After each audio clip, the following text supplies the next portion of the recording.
All right, welcome back. It is the Vegas Take, Sharp and Shapiro. So glad you could join us on a Tuesday. Of course, covering the tragic death of Kobe Bryant, his 13-year-old daughter, and 7 others on that helicopter crash. And joining us on the line right now, he joins us every week. And TMZ Sports, they were responsible for the first to break this story about this horrific tragedy that took place on Sunday. Mike Babcock joining us from TMZ Sports. Mike, I appreciate you coming on. I know it's been a busy few days for you. How you doing? Hey guys, how are you? Yeah, it's been difficult. I don't remember any story that I've covered while here that has been so ching and yeah, no question. Yeah, it's terrible. It seems unimaginable. It's like you wake up and you think like that has to be a dream. This can't possibly be true. This couldn't have happened, but it did, unfortunately. Now, I know every time we have you on, and I totally understand, you're not allowed to talk about the sources and how you found out first, but I will ask you this. Where were you when you first found out? I would imagine they called you into work because I don't think you're working on a Sunday afternoon, correct? No, I was not. I was at home and I got a phone call and said, was told, hey, we got some information that Kobe was in a helicopter crash and might have died. So I did come into the office and we were making a whole bunch of phone calls. I will get into it a little bit, Brian. I'll tell you a little bit about kind of what went down. So it was Sunday morning, just because this has become somewhat of a point of contention. So Sunday morning, Harvey got a phone call. Harvey Levin obviously runs TMZ, got a phone call from a law enforcement source, somebody that he's known for some time. And they told him, hey, this is something that you got to hear. And they gave him the news.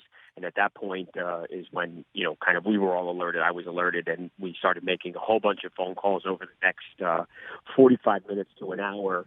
And, one of those phone calls and one of the last phone calls was ultimately to a member of Kobe's camp.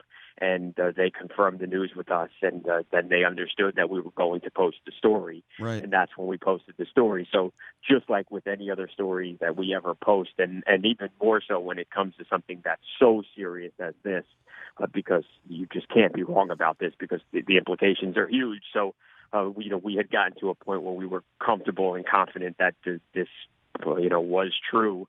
And that's when we posted, but there was no rush to throw this story up.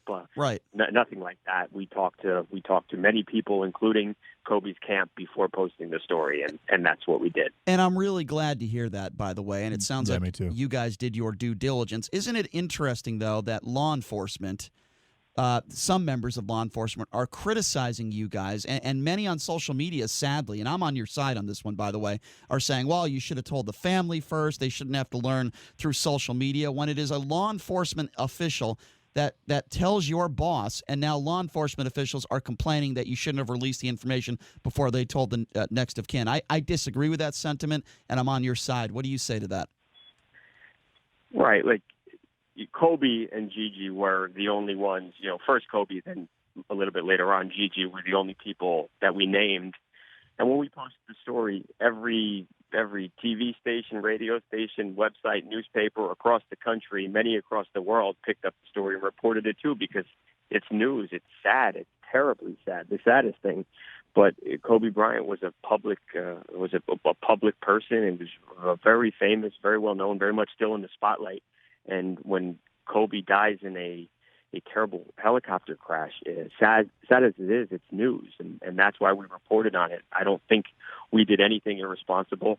As far as the Kobe's family finding out from our website, like I said, we talked to Kobe's camp before, so they didn't.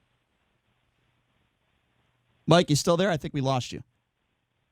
Did we lose Mike Babcock? We'll get Mike Babcock back on the line. If you're just joining us, this is the Vegas Take, Sharp and Shapiro. We're talking to Mike Babcock from TMZ Sports. Mike is describing to us how they got the story first, how they got it first, and now we are learning, which I was completely unaware of, we are now learning that a law enforcement official actually called into Harvey, a close friend of Harvey. Yeah, that completely changes everything. If you think that TMZ just got a tip from any normal bystander, this was somebody from law enforcement, and it is those law enforcement officials that are complaining. It is some of those law enforcement officials saying, well, you shouldn't have released the information. The fact that TMZ reached out to somebody in Kobe's camp first is extremely important to this story as well. So I am not going to sit here and criticize TMZ at all. I refuse to do that. I think they did their due diligence. I think they did their job. We live in a time and a place where everybody wants to get the story first, but it's got to be right. And make no mistake about it, a TMZ story was absolutely correct. They reported that Kobe Bryant and at least one of his daughters have lost their lives. Now, you look at some of these other stories, they're inaccurate. Now that we have Mike Babcock back on the line, Mike, I think we lost you there for a second. Go ahead. I thought I didn't pay my phone bill. Yeah, I'm sorry about that. That's quite all right. We were talking, of course, about how you guys got the story, and we heard most of what you said there. I want to talk to you about this because I did criticize some media outlets, Mike. ABC reported that Kobe Bryant and 4 of his children died. I don't know where they got that story. Fox reported that Kobe Bryant and 3 others were killed. You guys got the correct information out there, but I think it is fair to be critical of some media outlets who don't get it right. Yeah, I don't disagree with you. I think we all, as being part of the media, I think it's helpful to look back at these situations and, see where mistakes were made and how this can be done better in the future. I think the landscape is a little bit different these days with social media. That adds a whole other element to this stuff. But I think as a whole, there is a feeling that you want to be first. But I think, the way we operate is being first is great. But if you're first to get something wrong, that's a huge detriment. And nobody wants that. It's hurtful to the families, to the people involved, and it's hurtful to your organization. So I think, the way we go through things is we move as fast as we can, but all the while still trying to make sure that our information is accurate. And if we post it and we're first, great. This is not just this story with any story, but I rather be second, third, fourth, and have the information right than rush something up that's incorrect. Very good point, Mikey. So when the story was initially dropped, it said that there was 5 victims, and then the number changed to 9. What was the difference? Well, what attributed to the difference from 5 to 9? Where did those two numbers come from? I think that's just one of those instances where you might be talking to people who are acting in official capacity. You might be talking to the police, to the fire, and it's just foggy during those moments. So the initial information coming out was that it was 5 people, including Kobe at first, and then obviously, that turned out to not be 5, turned out to be 9. Yeah. But I think there was just some initial fog. Things were unclear when the accident had happened. Just who was on the helicopter. So. That is a point that was a little unclear at first, but ultimately an hour or two later, it ended up getting everyone was straight on that. If you're just joining us, Mike Babcock from TMZ Sports. Okay, Mike, now let's talk a little bit about the investigation, what you guys know. Let's start with the recovery of the bodies because this is gruesome, and we don't need to get into detail. But my understanding, you guys reported that they have only to this point recovered 3 of the 9 bodies. You would think by now they would have recovered all of the bodies. What information can you give us? Have they actually recovered the body of Kobe Bryant? What can you tell us about this? Yeah, so the last we've heard was, like you said, Brian, that they have only recovered 3 bodies, and that recovery actually happened on Sunday night. So right after the accident happened, obviously a whole bunch of rescue personnel, in the NTSB, descended upon the Calabasas where the accident happened, and going through the wreckage. And like I said, the last that they have told us was that only 3 bodies were recovered. What I will say here, just to kind of paint a picture, this was not a situation where the helicopter, lightly touched down or was trying to make an emergency landing on this hillside. According to data that's available, that would give you altitude and speed. They were going about 160 miles per hour, give or take a few miles per hour, when they hit the side of the mountain. So they were going very fast. It's a big helicopter. It carries a lot of fuel, and there was a pretty big fire that was started. The wreckage spans over a 500 to 600 foot stretch. So this was a pretty big scene.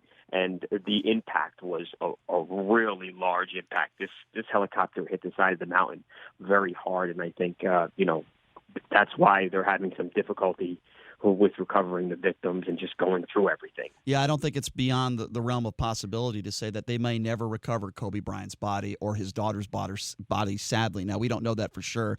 But yes, without getting into too much detail, when you have an explosion like that and the impact, it's, this stuff, sadly, it happens all the time where you're not even able to recover a body. If you're just joining us, we're speaking with Mike Babcock from TMZ Sports. My understanding is they don't have a black box in that helicopter. You guys reported on that, even though we do have, I think, enough data.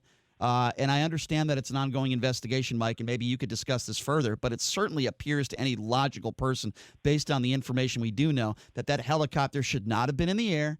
That pilot made some bad decisions. And then I hear some witnesses saying, well, it sounded like the engine was fluttering, but it sounds to me that the pilot was not using his instruments and was going on visibility or lack thereof and just made a horrible mistake. I mean, is that a fair judgment to make at this point?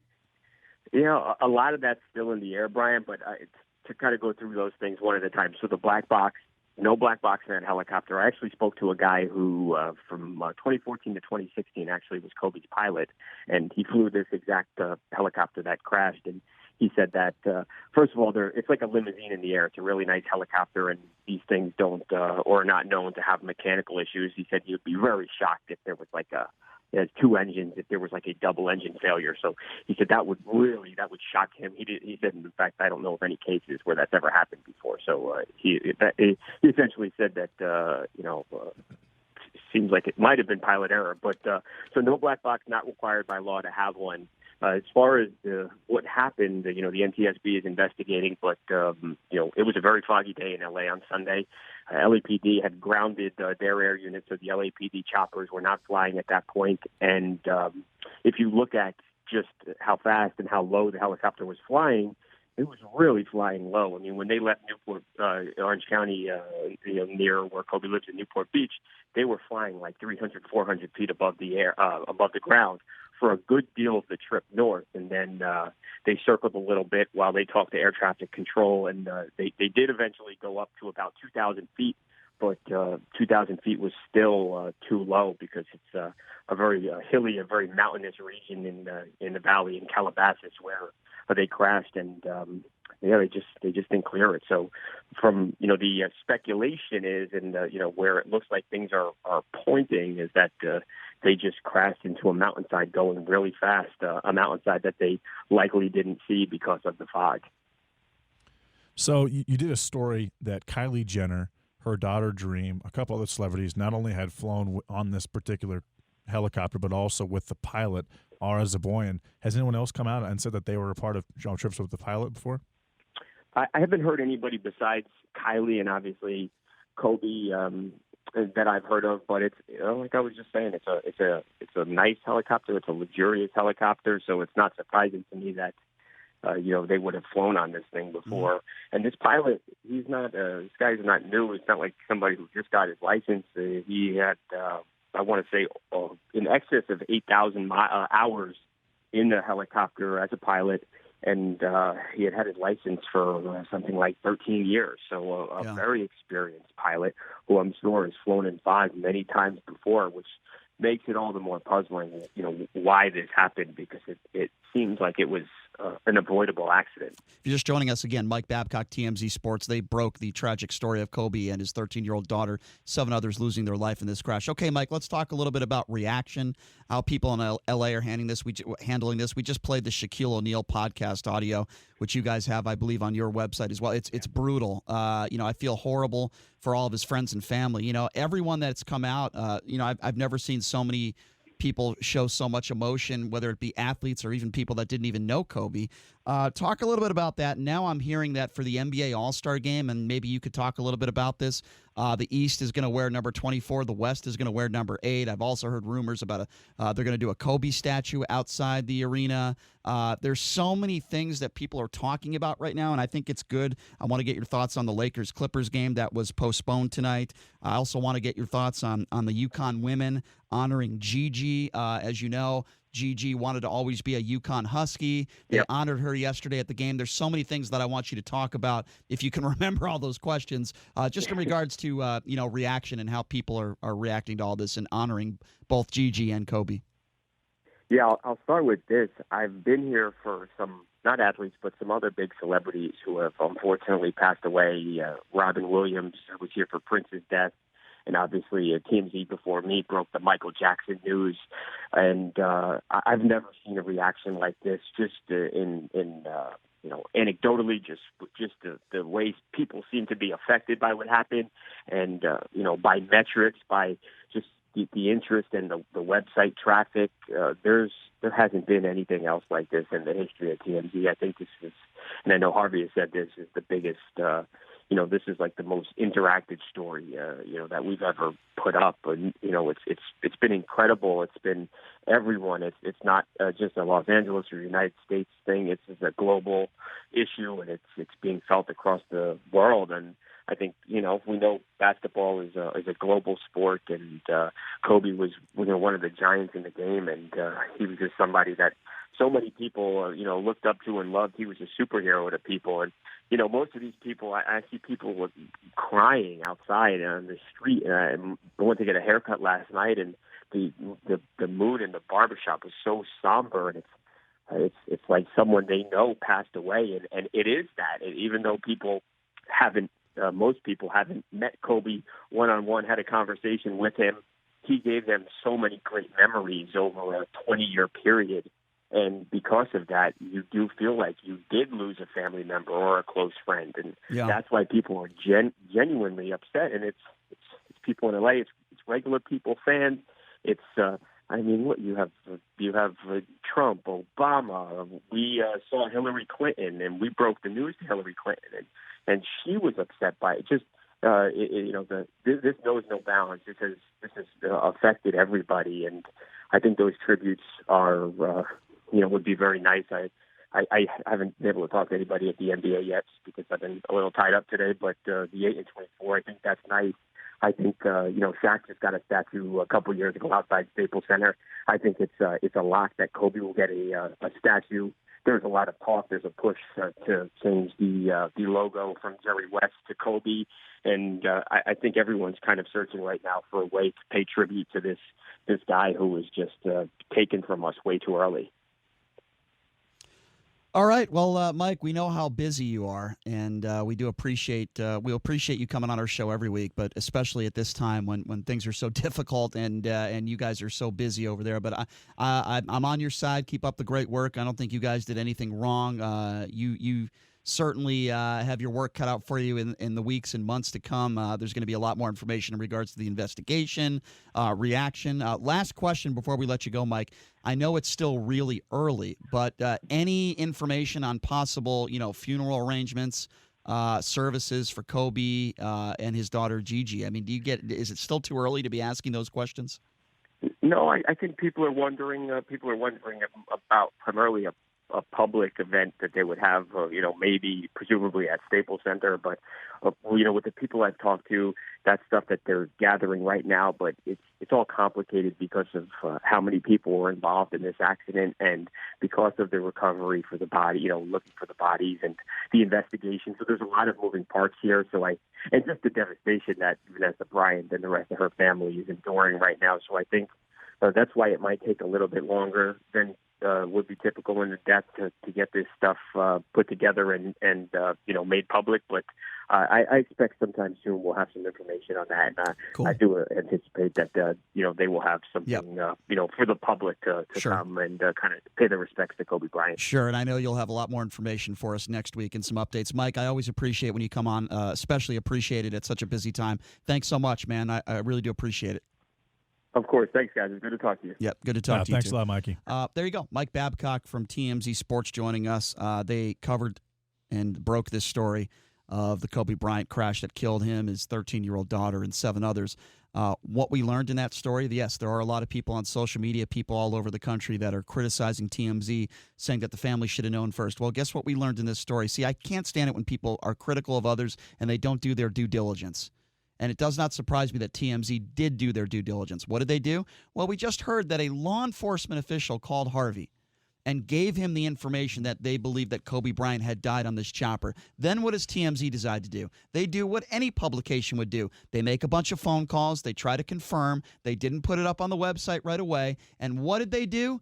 They called somebody in Kobe Bryant's camp. I'm sure that's either a very close friend or a family member, somebody in his camp, maybe a manager, and said, hey, can you verify this information? Somebody in the camp told them, yes, we can. What does that mean? The only question I have about that is, assuming that the person that they called in his camp, we'll call it an agent, a manager, something along those lines, a story came out a couple of days ago that his daughter Natalia, his 17-year-old daughter Natalia, who suffers from asthma, read about his death online and actually had a pretty aggressive asthma attack and was hyperventilating constantly. So I don't think that whoever they called in Kobe's camp, and I didn't ask this question, but I don't think that it was necessarily his wife or any of his family. Well, here's my response to that.